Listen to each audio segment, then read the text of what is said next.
Sugbo, Kabisayan ug Mindanao, Pilipinas ug sa katawhan kutob sa mabot sa Tugsibya sa tibuok kalibutan maayong hapon.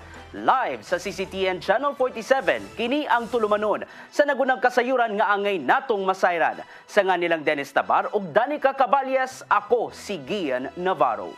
Kini ang Sayre 47.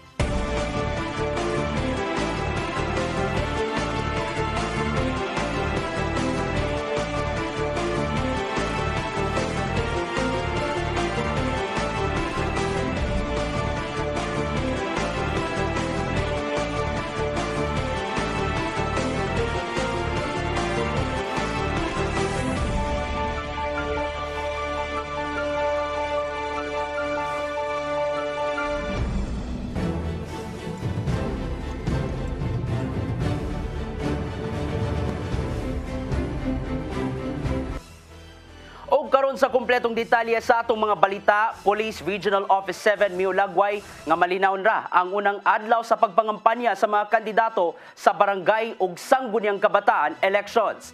Samtang ang Regional Joint Security Control Center may pagawas na og listahan labot sa mga dapit nga ngayang ipaubos sa areas of concern. Ang kasayuran niya to di Arnold Bustamante. Nagsugod na silang pagpangampanya ang mga kandidato sa barangay sa Guniang Kabataan eleksyon nga matapos sa Oktubre 28, 2023. Mato ni Police Lieutenant Colonel Gerard Espilari, ang spokesperson ni Police Brigadier General Antonio Aberin, hepe sa Police Regional Office 7, nga malinawon ug hapsayra ang unang adlaw sa kampanya ug wala sila makamonitor nga dunay problema sa mga kandidato. Nakita nila nga misunod ang tarang kandidato sa lagda sa Commission on Election Good Comelec nga tungod dinhi ang kapulisan ng hinaot nga hangtod sa pagtapos sa piniliay malinawon ug hapsayra ang Central Visayas. Well, so far ang atong pagbantay sa campaign period, nagpabilin nga malinawon, nagpabilin nga ning sunod ang atong mga kandidato sa lagda sa Comelec. Wala pa tayong nadawat nga report and it's very early still. Doon na ipagawas nga lagda ang Comelec labot sa nagparehang nga kampanya sa mga kandidato kinisama sa sakto nga sukod sila nga mga posters nga gipangpilit diha sa palibot. Apan giklaro ni Pilare nga dili na manginlabot ang kapulisan sa pagbakla sa mga campaign posters kung kini nakalapas man sa lagda sa Comelec. Sanglit ang ilang trabaho maura ang pagpatuman sa kahusay kalinaw sa piniliay. The role of the PNP is just to make sure na during the campaign period everything will be safe and secure. Samtang nakuhaan kadtong 41 ka mga barangay nga unang ipaubos sa areas of concern ug areas of immediate concern. Kini human sa final evaluation sa Regional Joint Security and Control Center. Mato ni Pilare nga maabot na lang sa 18 ang areas of immediate concern ug 6 ang areas of concern. Ang 18 nga gipaubos sa areas of immediate concern kasagaran niini nahimutang sa Negros Oriental ug Bohol tungod sa presensya sa Communist Terrorist Group kun CTG. Pasabot ni Pilare nga nagparay ng ilang gihimo nga threat assessment niadto nga mga dapit nga unang giilang nga bantayanan kini base sa nahitabo sa minabay nga piniliay. Apan karon nasuta nga wala nay hulga sa kagubot. Sa latest update na atay mga findings from the intelligence units in the ground nga nawala ang mga threats. So karon naa na lang tay 18 ka immediate areas of immediate concern o naatay 6 nga areas of concern. Kasunod si Mara, ipaigay na ang send-off ceremony sa dulaan na 10,000 ka mga police personnel o kapin sa 2,000 ka mga sundalo nga ipakatap sa Timog Central Visayas. Arnold Bustamante, CCTN. Ang Mandaue City Environment and Natural Resources Office di paymangno sa mga kandidato nga hindi ang pagbutang matarpon ingon man ubang campaign materials sa mga punuan sa kahoy. Di paymangno usab sila nga kinahanglan mahipos ang mga materyales human sa eleksyon. Ang kasayuran niya to di Mary Rose Sagarino. Sugod na ang kampanya alang sa barangay ug sangguniang kabataan elections. Nagiyahay na usab og pamutang og campaign materials ang mga kandidato. Ang Mandaue City Environment and Natural Resources Office kun Maxenro ni pahimangno nga likayan ang pagbutang og poster, tarpaulins ug ubang mga paraphernalia sa mga kahoy, labi na ang pagdukdok og paghigot niini. Wala tay addition, we will just remind them like we always do kun ay election ato laikon nga we are reminded of the COMELEC rules regarding paghipos sa campaign materials. Abiso sa Pangu sa Maxenro sa pagbutang sa mga campaign materials sa gidesignate sa Commission on Elections sa mga pampublikong lugar aron makalikay sa posibleng silot. Dugang pahimangno ni Barlam sa mga kandidato sa paghipos unya sa ilang mga paraphernalia human sa eleksyon sa Oktubre 30. Pwede sa ato na, kinaman tayo ordinansa ana. Mary Rose Sagarino, CCTN News. Samtang help desk batok sa pagpamalit og boto ning nagsingabot nga eleksyon, gitinguhang nga ipatuman sa kagamhanan sa dakbayan sa Sugbo. Kini aron kalikayan nga mamaligya ang mga kandidato og boto ngadto sa ilang mga botante. Ang kasayuran niadto ni Shariza May Uy. Mido sa og resolusyon sa Cebu City Councilor Ray Galon ngadto sa konseho sa dakbayan sa Sugbo kalabot sa pagpamutang og help desk sa Patag Police Station nga moatubang sa mga reklamo sa vote buying ug uban pa nga mga election related violation. Ilabi na nga formal na nga gisugdan ang campaign period karong adlaw. Diin gihangop na Attorney Marcel Sarno ang election officer sa Cebu City North District nga dako kini nga tabang alang kanila ug ang task force anti-EPAL. Tungod kay they are concerned as tuod sa ilang matabang, then be vigilant sa ilahang rights. One of vigilant, dili lang mo report, kundi ila pong kuanon nga to counter like this could vote buying, dili sila magpapalit. That's the that is not. Samtang makikitagbo ang kadagkuan sa COMELEC ngadto sa miyembro sa Task Force Anti-EPAL alang sa pagpambaklas na unya sa mga posters ug tarpaulin nga gibamutang sa mga undesignated areas. Usa na niini ang pagbutang sa mga campaign materials sa barangay hall, poste ug mga dili husto nga mga sukod nga tarpaulin nga gipangdikit. Scheduled, in fact, na ay istoryahan naman sa mga regional director na mag-synchronize baklas ta together with our partners sa DPWH, sa kanang DNR o COMELEC. Probably 27. Nipahimang nosab si Sarno alang sa mga mugamit og sound system aron sa pagpangampanya nga apilon sa ilang election expenditure nga ideklarar og uban pa. Sa laing bahin miabot ngadto sa 11 sa 80 ka barangay sa dakbayan sa Sugbo ang walay kontra sa maabot nga barangay og SK election. Base sa official unofficial list of candidates sa Commission on Elections, adunay 7 ka mga barangay sa North District ang walay kontra samtang 4 sa South District. Alang sa North District, ang barangay Agsungot, Kambinukot, Kalubihan, Kasambagan, Pulang Bato, Sambag 1 ug Sambag 2 may walay mga kaatbang. Samtang sa South District, 4 ka barangay ang walay kaatbang kini ang Sudlon, Suba, Dolo Fatima ug Buhisan. Shariza May Uy, CCTN News.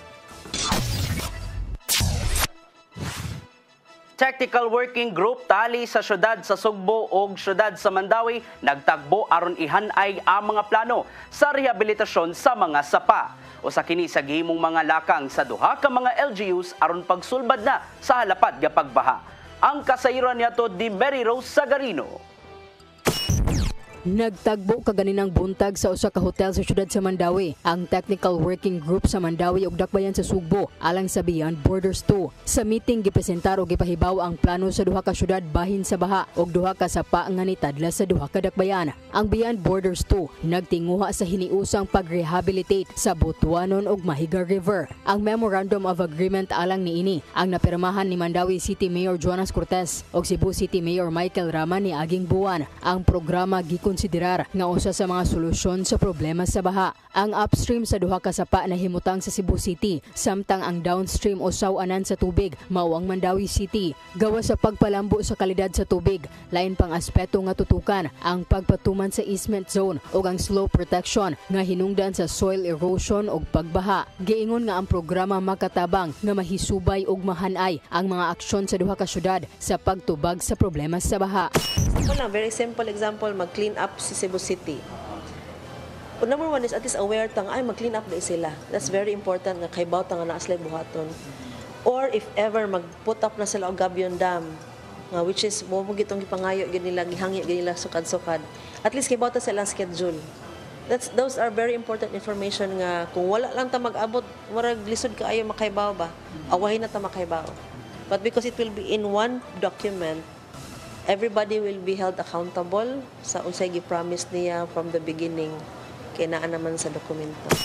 Beyond Borders 2, we are having a technical working group nga session to really dig in the details on saan na to paghimo sa implementation plan yaning ato ang pag-rehabilitate sa both Butuanon and Mahiga River since dako sa kay ning impact ang Cebu City no nga jurisdiction sa flooding sa Mandawi nga side kay we are sharing Butuanon and Mahiga River. Overall master plan which will further translate into project proposals, mga projects na kay para naanagay definite nga implementation plan sa atong mga intervention.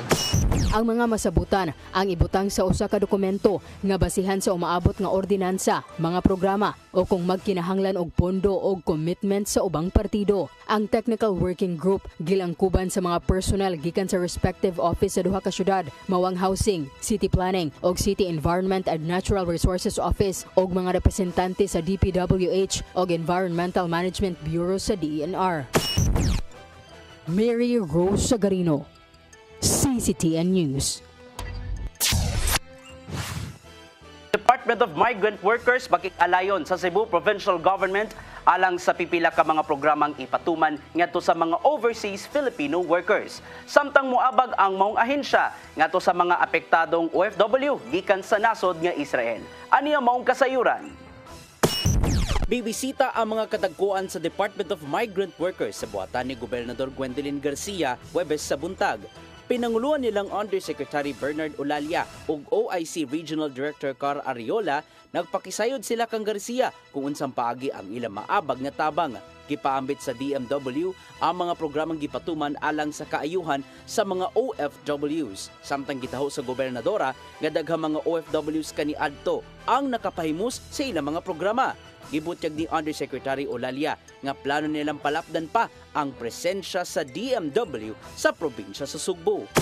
Ang Cebu sa napakaraming OFWs na nagnanais po magtrabaho sa abroad, lalong-lalo na marami po sa mga land-based offices at saka manning agencies namin ay naririto po sa Cebu. Nagkaningan usab si Gobernador Garcia nga mopirma sila og Memorandum of Understanding sa DMW alang sa pipila ka mga programang ipatuman. Tungod dinhi, hatagan usab og prioridad sa Kapitolyo ang mga nanginahanglang OFWs sa ilang mga proyekto, sama lang sa Sugbo Negosyo, Sugbo Kahanas ug uban pa. I did commit that should this come to fruition, in recognition of the sacrifices of our OFWs and the huge, tremendous help that they have been able to achieve for our Philippine economy. Samtang anaa sa 16 ka mga Pilipino gikan sa Israel ang nanguli kagahapon, humanipay mo sa repatriation sa gobyerno. Sumapa ni Olalia nga ang mga OFWs nga nanguli makadawat og tabang sa mga ahensya sa kagamanan. Gikan kini sa financial assistance, livelihood assistance, apil na ang psychosocial services. Tutulungan natin din makauwi sa kanilang pamilya. Kaya nga sabi po namin kay Governor, kung may mga kilala po kayo ng OFWs na nagtrabaho sa Israel, makikipag-coordinate po kami sa inyo para po i-endorse namin yung mga OFWs na ito at mabigyan pa ng karagdagang tulong. Ian Navarro, CCTN News. Musunod, Konseho sa Dakbayan sa Sugbo mopay gayon og hiring bahin sa gipangayong 100 billion pesos nga annual budget sunod tuig. Kada uguban pa mga balita sa pagbalik sa Sayri 47.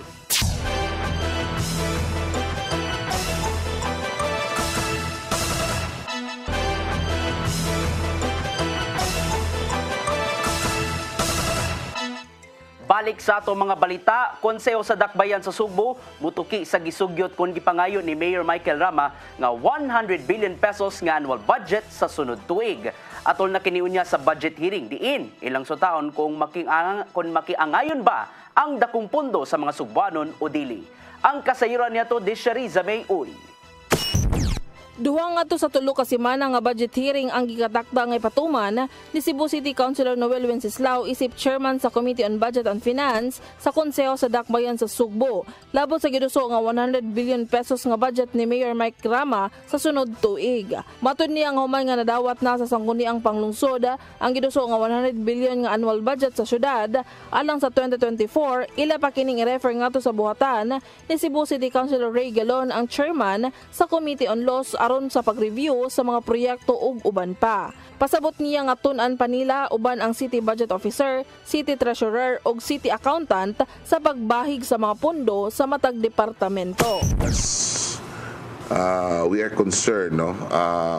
Kaning gi-propose ni Mayor nga 100B, no? Di pa magtaka-comment ani if we will approve this or not because this needs review and evaluation sa Committee on Budget and Finance and of course sa atosan nga uban nga mga konsehal, no, o unsay stake nila ni. Dugang ni Wenceslao nga ilang susihon kung asa kuwaon ang pondo nga 100 billion pesos o kung dili makaya sa syudad o maka-generate sa maong pondo mamahimo nila kini nga paubsan. Hinuon ang maong budget hearing ipatawag ang mga nagkalain-lain nga mga department sa syudad lakip na niini ang mga buhatan nga nagkinahanglan og pondo nga dako sama sa Department of Social Welfare and Services, Cebu City Transportation Office ug Division of the Welfare for Urban Poor. And the rest of the departments in the Cebu City government na ay proposal nila sa budget. So that's why we need to hear from them. Tanaw na mo kung ang ilang proposal is angayan ba na to i-approve or not.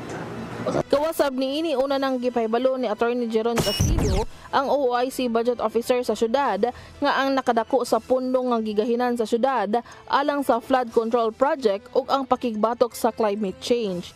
Sherry Zameuy, CCTN News. Senador Coco Pimentel miawhag kang Presidente Bongbong Marcos Jr. nga ibasura na lang ang Maharlika Investment Fund. Sumapa niya nga walay igong kwarta ang kagamhanan sa Pilipinas aron mapunduhan kini. Aniya maong kasayuran. Gitug-an ni Senador Aquilino Coco Pimentel nga walay igong kabtangan kun assets ug surplus funds ang Pilipinas nga magamit alang sa Maharlika Investment Fund. Mao giawhag diya si Presidente Ferdinand Bongbong Marcos Jr. nga tagtangon og ibasura na lang ang balaod bahin sa maong Sovereign Wealth Fund. May numdumang gisuspenso ni Marcos Jr. ang pagpatuman sa Maharlika Fund aron ipaubos kini sa dugang pampagtuon. Maong gimanduan niya ang Development Bank of the Philippines, Land Bank of the Philippines o Bureau of Treasury alang niini. Ang maong mga bangko may gimong seed funding sa maong investment fund dinhi sa nasod. Matud ni Pimentel nga wala nila gihunaw-hunaan ang pagpatuman kay walay tinubdan sa kwarta nga gamiton sa pag-invest ngadto sa Maharlika. Tungod nini, subo niyang gisugyot nga i-repeal kun ibasura ang Republic Act 11954 sa Senado nga may naglatid sa Maharlika Investment Fund. Ikalipay hinuon kini sa mga financial analyst nga unang nabalaka bahin sa pagpatuman sa Maharlika Fund human nga napirmahan ni Marcos Jr. ang balaod niadtong Hulyo. Gian Navarro, CCTN News. Gimakak sa pipila ka mga opisyal sa Philippine Health Insurance Corporation kon PhilHealth ang pasangil bahin sa giingong dili maayong liderato sa mga kadagkuan sa ahensya. Kinuman nga mihangyo si Health Secretary Ted Herbosa nga ipaubos sa reassignment ang Executive Committee sa PhilHealth. Nasayrang wa misalig si Herbosa sa mga sakop sa Execom tungod sa giingong pagka-incompetent, negligent o dili maayong pagdumala sa ahensya. Gitaho dinuon ni PhilHealth President and CEO Emmanuel Ledesma Jr. ang panahom ug ang desisyon sa board dungan sa iyang kasubo. Mato diya nga aduna sila'y maayong gibuhat sa ahensya sama na lang sa pagsaka sa benefit packages ug uban pa. Subsob na ang pagpangandam sa kagamhanan sa lungsod sa Badian alang na sa subling pag-abli sa Bantugang Kawasan Falls. Usa na ninimaw ang training ug accreditation sa gatusan nila ka mga canyoneering guides. Aniya maong kasayuran. Sunod simana laumang ablihan ngadto sa publiko ang Kawasan Falls sa lungsod sa Badian human gisiradan sa nanglabay nga mga buwan. Gitangtang na ang mga istrukturang nagbabag sa lugar, ingon man ang mga nabiling debris suman sa bagyong Odette yatong 2021. Sa nimong assessment sa LGU Badian, luwas ng kaliguan sa mga bisita ang Bantugang Waterfalls. Gibutyag sa tourism officer nga si Earl Vincent Endab nga butangan pa og dugang pang dekorasyon sa palibot sa waterfalls sama na lang sa mural paintings ug uban pa. May debris dito nga dili siya pwede tangtang tungod kay mo siya nag-act as barrier no sa kanang gilid. Gibutangan daw siya mural painting para pod nga kanang artistic siya. Hapon tagi pangtanom nga mga hanging plants kay para mutapon sa katong specific area, no. Gipaubos na sa training ug accreditation sa Department of Tourism ang dili mo menos sa 900 ka mga canyoneering ug tour guides silang lungsod. Usa sa nimong pagbansay mao ang rope rescue, basic life support, occupational first aid training ug uban pa nga magamit kung adunay kakulian. Ning pagkutlo sa balita, kapin 500 ka mga guides na ang accredited sa DOT. Usa sa mga pinakadaghan og nga community guides nga na-accredit yun nila is ang Sabadian. Kaya imagine in one setting, 1 month time, na-accredit nga 500 plus na ka mga guides. Naandang nausab ang municipal ordinance nga naglatid sa mga lagdang ipatuman sa canyoneering activities sa Badian diin isumiter kini ngadto sa Kapitolyo. Samtang gihan ay nausab sa Kapitolyo ang canyoneering activities nga ipatuman lukop probinsya aron mahisubay sa saktong nga standards. Naninguha ang Kapitolyo nga maablian pagbalik ang Kawasan Falls karong Oktubre 25. Maong lauman sa mga mobisita ang hiniusang tour packages and rates gikan sa mga lehitimo o rehistradong tour operators. Ato ang setup ani karon is one-stop shop na gyud siya tanan. Unya usan lang ilang bayranan. So dili na nga lain-lain lang bayran. So ato na sa usa ka lugar ato nang gi-set up. Ian Navarro, CCTN News. Andam na ang Kapitolyo sa probinsya sa Subo alang sa ipaigayang repeat performance sa mga nakadaog sa Pasigarbo sa Subo 2023 karon kanang Sabado sa lungsod sa Dumanhog. Nahan ay nasa ilang final coordination meeting kagahapon ang ipatumang hugot ka seguridad sa venue diin halos 500 ka mga sakop sa kapulisan ug kasundaluhan ang ipang-deploy sa palibot. Naandam usab ang traffic plan ingon man ang mga ambulansyang gamiton duol na sa venue. Gamiton usab ang classroom sa pipila ka mga public schools sa lungsod isip billeting areas sa mga winning contingents. Ipaigayon ang repeat performance ug awarding ceremony karong Sabado sa CTU Dumanhog Campus sa takda nga 1:30 sa hapon. Giawhag ang mga mananaw nga magsulob og t-shirt nga dunay tatak nga Love the Philippines aron makasud sa venue nga libre.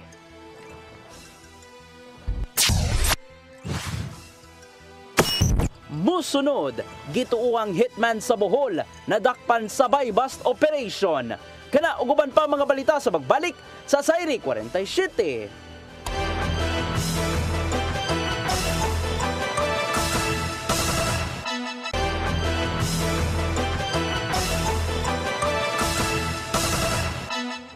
Balik sa ato mga balita, publiko giawhag sa konseho nga di mabalaka sa pagsaka sa buhisan sa real property nga gipatuman sa kagamhanan sa syudad sa Sugbo. Sanglit base lang kini kung asa nimutang ang luna nga angayang isaka ang buhis niini. Ang kasayuran niyato di Shariza May Uy.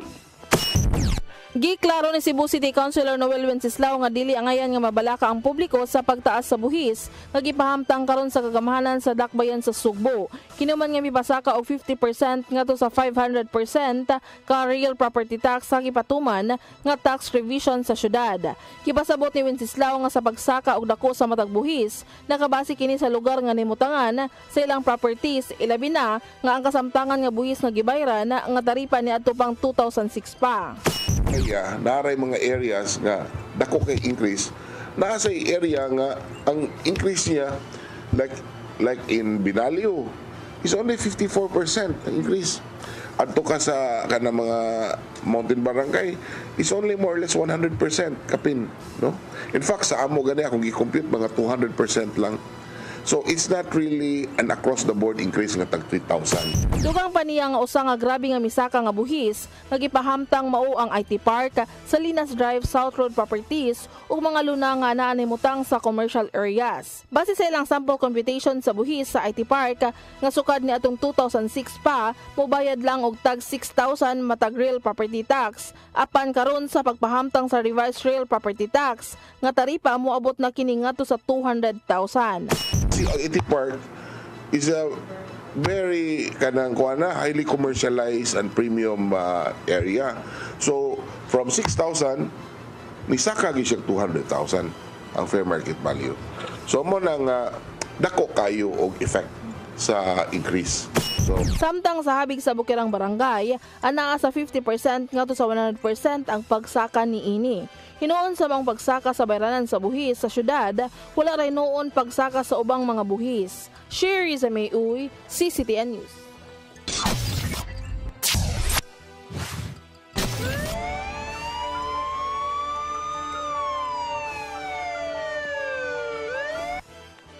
Gito ang hitman sa usa ka drug group sa lalawigan sa Bohol na dakpan sa buy-bust operation.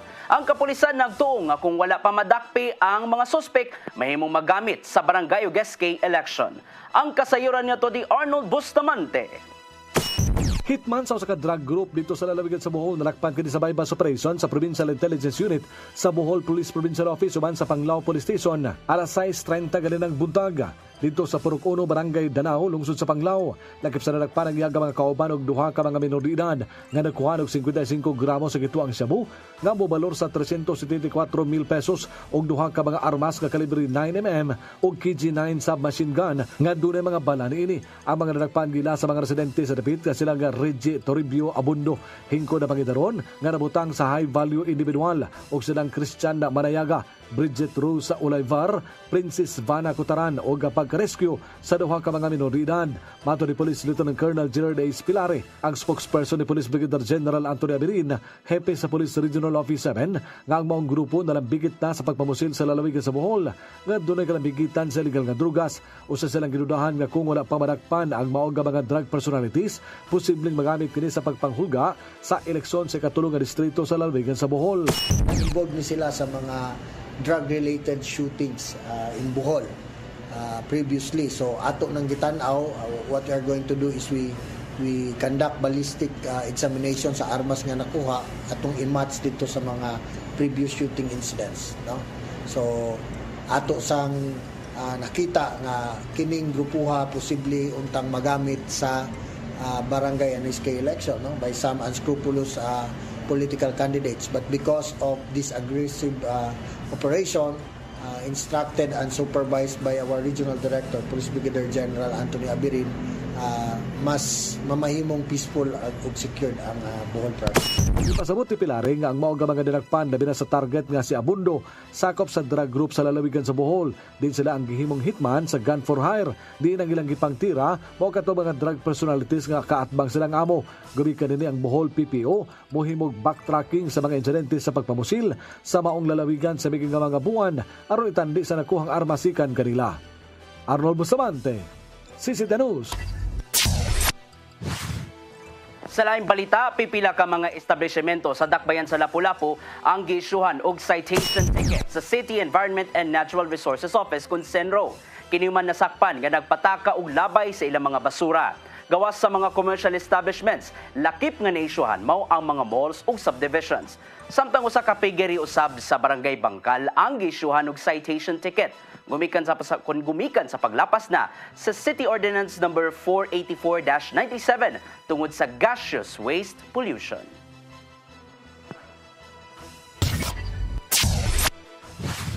Cordova Mayor Cesar Didoy Suwan malipayong ni pahibaw nga sa maong lungsod gapon magsugod ang fluvial procession sa imahin sa Birhen sa Regla. Tuod dinhi ang lungsod sa Cordova nangandam alang na sa maong kalihukan. Ang kasayuran niya to di Foch Anthony Inso. Malipayon nga gipahibaw ni Cordova Mayor Cesar Didoy Suwan nga sa lungsod gihapon manukad ang fluvial procession sa imahen sa Birhen sa Regla sa syudad sa Lapu-Lapu karong Nobyembre 12, 2023. Kinisubay sa maabot nga kasaulugan sa kapistahan sa syudad karong Nobyembre 20 ug 21. Bato ni Suwan nga mapasalamaton siya niini human nga nitando si Mayor Junior Dahong Chan niini ingon man ang mga sakop sa Fiesta Committee ug ang simbahan. Mauto nga akong gihangyo ang event organizer and also si Mayor Ahong o kaluoy sa Dios gani sila maoy mihagad og balik and we are so happy nga ilatan gi-appeal. So by November 12 no 7 o'clock in the morning ari magsugod sa ato ang ruro, no, ang fluvial procession. So nasayran nga sa miaging tuig kisugdan ng pagpahigayon sa fluvial procession nga nanukad sa Roro Port sa Barangay Poblasyon sa lungsod. Subay nini subsub na ang gihimong pagpangandam sa lungsod aron pagsiguro sa kahapsay niini. Lakip nga lang tukion ang pagpahimutang sa mga deboto sa Birhen sa Regla nga mosugat sa imahen atul sa himuon nga motorcade paingon sa Pantalan. Yawhaw na ko ang tanan nga mga empleyado sa munisipyo o ang mga officers sa nakalain-lain chapel sa Cordoba nga mag-arrange ta, no? So ang agi sa ato ang Birhen sa Regla ari sa Marigondon niya, agi sa gabi hangtod agi sa Alegria niya diretso sa Centennial Road. So padayon ta nga nasiguro tayo final nga meeting, no, together with our tourism, together with some department heads nga committee nga na-assign para mabutang nato ug unsay asa ipamutang ang mga musugat. Much Anthony Inso, CC10 News. Ug mao kadto naglangkob sa ato mga balita sa Sayre 47 at angi ang lamdag ni Tatay Dodong Linsua. Karon tayon sa nga nilang Dennis Tabar, Danica Cabales ug tibok puwersa sa CCTN News Department. Ako si Gian Navarro, dagang salamat. Hanto dugma din nilang sa inyong paboritong tulumanon. Sayre 47.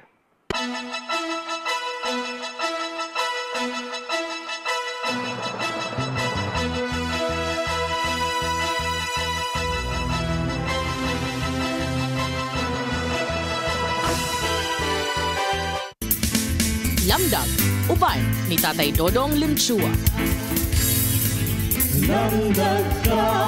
Gospel according to Luke 11:47-54. A prophet is someone called to speak in behalf of God to divine inspiration. He is an instrument by which the will of God is revealed to all who cares to listen. He is therefore the messenger of God. In the Old Testament and even in the New Testament, there were many prophets who were killed because they were ruffled and feeders of people in authority. Some famous examples were Prophet Isaiah, who suffered martyrdom under King Manasseh; Jeremiah, who was killed by stoning; John the Baptist, who was beheaded as ordered by Herod Antipas; and Zachariah, as mentioned by Jesus in the Gospel reading above. After the death of Jesus, most of his apostles also suffered violent death. Many more people afterwards were persecuted and killed for preaching the Word of God.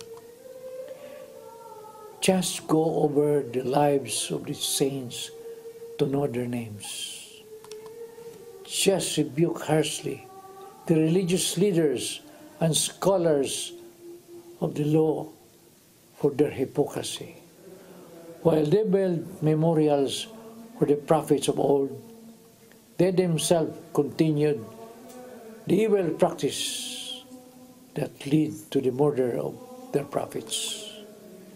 In other words, he was telling them that they were no different from their murderous forefathers. Jesus is the ultimate prophet. He is the prophetic mission was in his to bring glad tidings to the poor. Luke 4:18. As his followers, we carry the burden of continuing his prophetic mission. It is therefore the duty of every baptized person to voice out the word of God to everywhere, though at times it is dangerous to do so. Jesus primarily is outraged by the Pharisees. interpretation of the law in the time of Jesus. The law placed extremely heavy burdens on the people.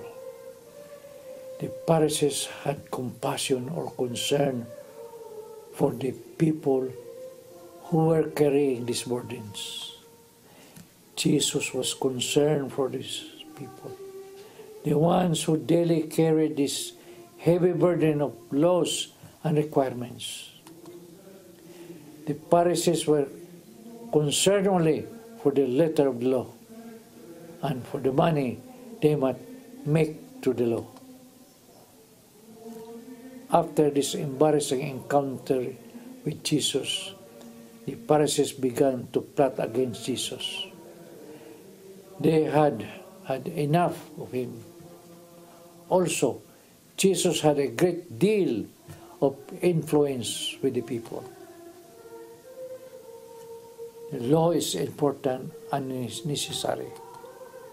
However, the law is developed to protect and help people, not to enslave them. Jesus wants us to judge rightly. These requirements that we pose and seriously considered each situation. And if we are not involved personally, it may be best just to let it be and allow the individuals involved to work it out with one another. However, brothers and sisters, there will be exception to this, especially if someone is in danger physically or emotionally. Jesus primarily desired that we pause and take a breath before we automatically judge another person. And who knows, if we do this, a person who is ready to judge also might take a breath and let their judgment go. Muna ang kaigsunan. No? Putang na ito atong kauling sa presensya sa Ginoo.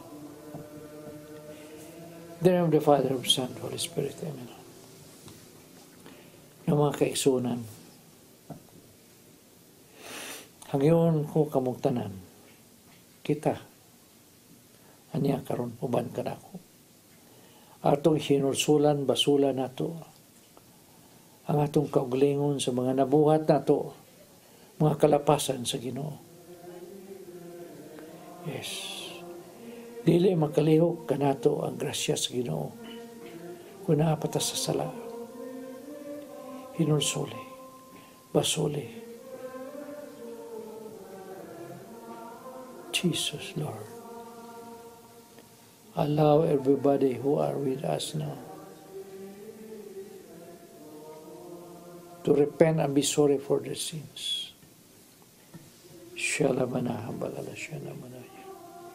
Jesus. Na aninawa sa inyong atubangan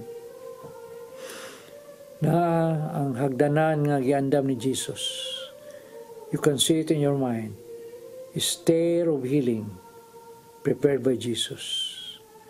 Sa tumoy na ng hagdanan na, Jesus is waiting for you to heal you inside out. No. Mama Mary is there, ready to lead us to His Son. I want you to climb with Mama Mary. Hand in hand, step by step, slowly climb.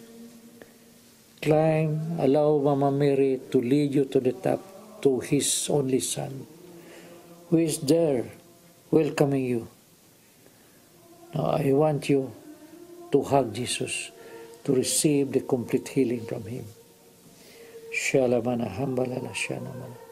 Jesus, bless you. Glory be to you. Hallelujah. In the mighty name. Jesus' name. Jesus. Amen and amen. Sa ngalasamahan sa Anak sa Espiritu Santo. Amen. Mga kaigsunan, salamat sa inyong pakikuban kanako karoadawa. Kita-kita na sa tomorrow. Shalom.